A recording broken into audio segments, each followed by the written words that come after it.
Hey guys, and welcome back to my channel. So in this video I'm going to show you how to create a strapless bodice pattern using the fitted top block, and I'll leave the link for that tutorial in the description below. To start, you're going to need to trace around your fitted top pattern and make sure that the sides are facing each other.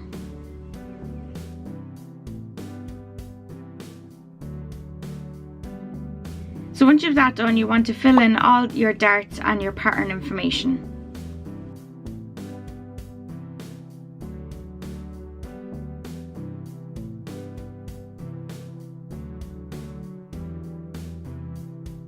So from the highest point of your pattern, which is actually the top of your shoulder, you're going to want to measure down to get the starting point for your bodice. Now what I'd usually do is measure on your own body so that you get the exact measurements of where you want the top of your bodice to be on yourself.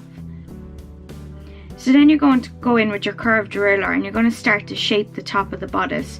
Think about the curves in the body, so you're going to want to go over the bust and then curve under the arm. So at the centre back line, you're going to want to actually choose how far down you want the back of your bodice to go.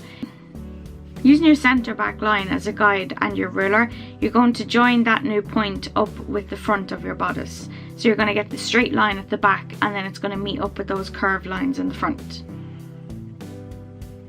So using your curved ruler, you're going to turn that sharp point of the dart on the front of the bodice into a nice smooth curve. And this is just going to make it easier to sew, and it'll actually make the seam look really smooth and curved on the bodice when you've it sewn. So now you need to mark out your new patterns, and I done this by just going around the patterns with my ruler and a red marker. This just makes it easier for you to see what you're going to be tracing out. So now instead of actually having 2 pattern pieces, you're going to have 4. So you're going to have 2 front pieces and 2 back pieces. And when they all sew together, you're going to have a really nice structured bodice.